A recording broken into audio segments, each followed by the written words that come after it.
Alright, so you've purchased yourself a vehicle equipped with a MyFord touchscreen.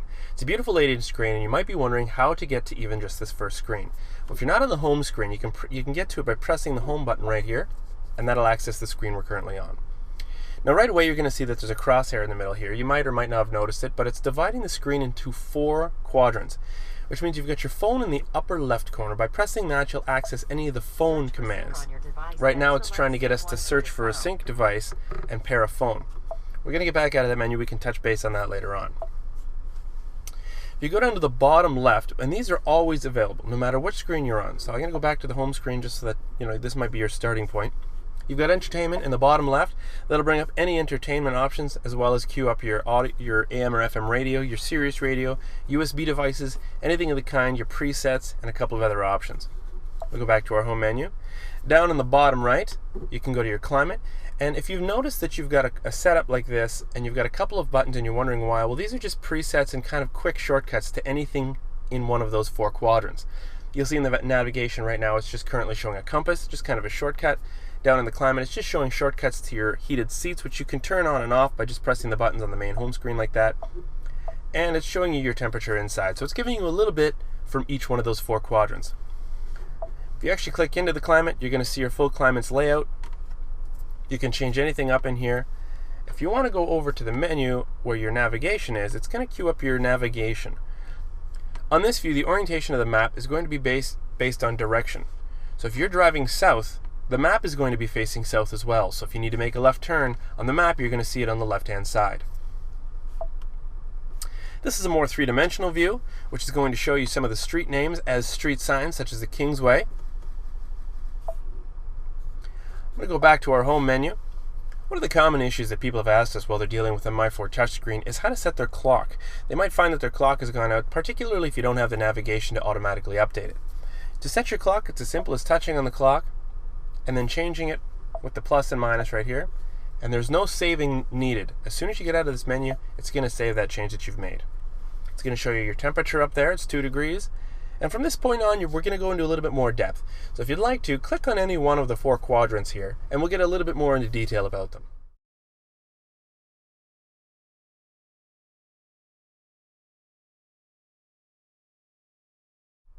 All right, phone.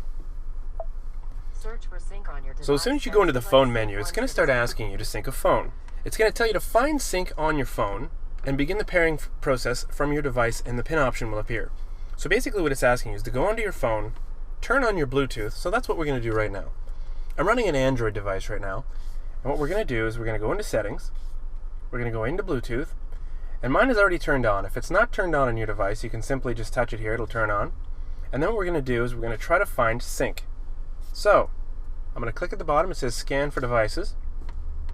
Now sync is sending out a signal to let your phone know that it is waiting for some sort of a connection. Alright, so it's found sync. I'm going to click on it. And then it's going to ask me for that pin. Sync matches the pin displayed on your device. There we go. I'm going to confirm it here, and I'm going to confirm it on the screen as well. It's going to pair to my device. For your safety, please stay alert to changing road conditions, and use Sync's voice-activated features while your vehicle is in motion. Sync has connected your phone, and is reminding you that 911 Assist is set to off. Alright, so what I'm going to do is I'm going to turn 911 Assist on. It's going to say that my Galaxy S is connected. Would you like to download your phone book? And I'm just going to say yes. And now what's going to happen is I'm going to get a Bluetooth permission request from my phone. It's saying, Sync would like to request permission to connect your messages. I'm going to say, don't ask this again because I don't want it to ask me every time. And I'm going to click OK. It's asking me to store my voicemail number as my current number, and I'll say yes. Alright, so what it's showing me right now is that currently this is my favorite phone, and that it's also transferring data to and from that phone. Alright, so now that your phone is paired, you've got your phone menu.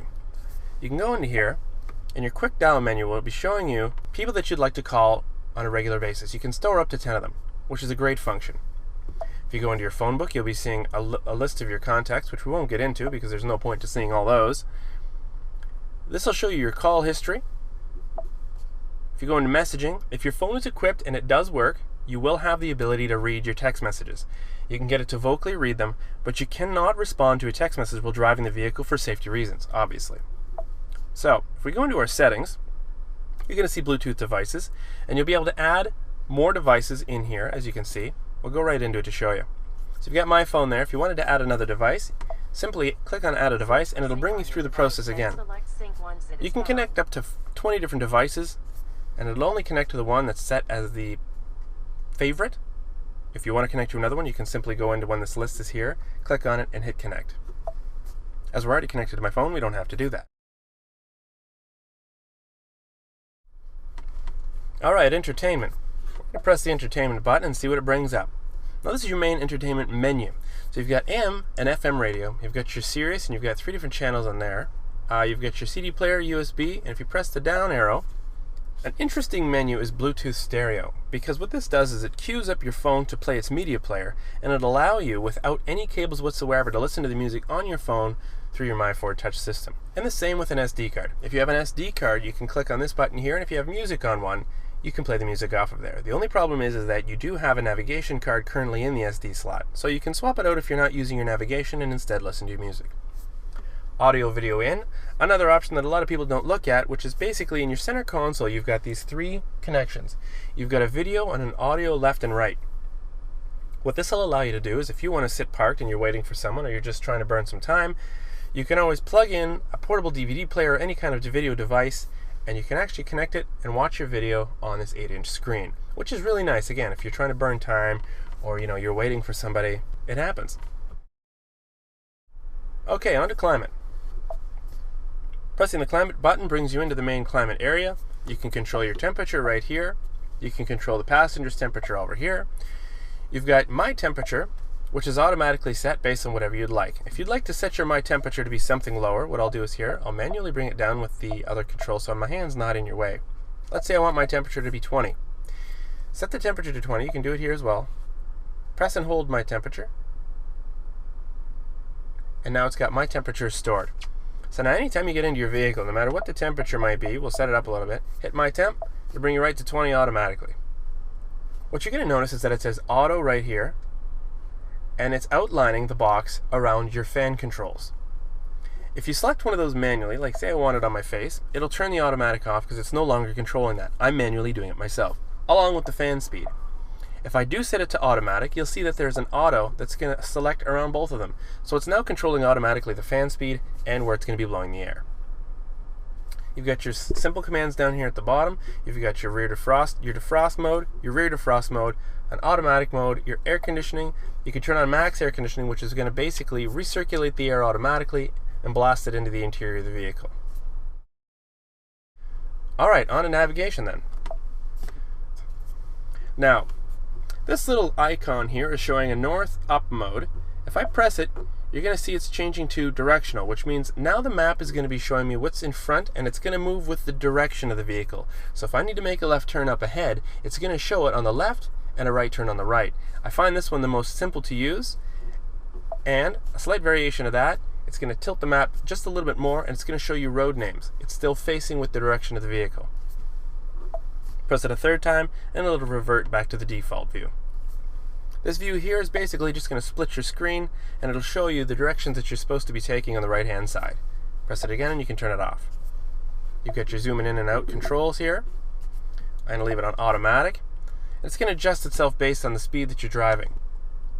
Okay, so let's say you want to get to Cambrian Ford. We're going to hit destination up here because that's what we want to do. We want to input a destination. Now we don't have any My Home set up yet, which is going to be basically a shortcut to find your way home from no matter where you are. I haven't set up any favorites yet, and we don't have any previous destinations. We're not looking for a point of interest, and we don't have an emergency, so we're going to start with a street address. Now once you're in this menu, it's going to be highlighting the city. It's going to ask you where you'd like to go. If you don't want to use city, you can always press it, and it'll give you the option for a zip code. So we're going to stay right in city, and we're going to start to type it in. S-U-D. Sudbury's been auto-completed, and it's showing a little 3, which means that there are 3 Sudbury options. We're going to just select Sudbury as the top one. Now it's selecting street, so we're going to go Kingsway.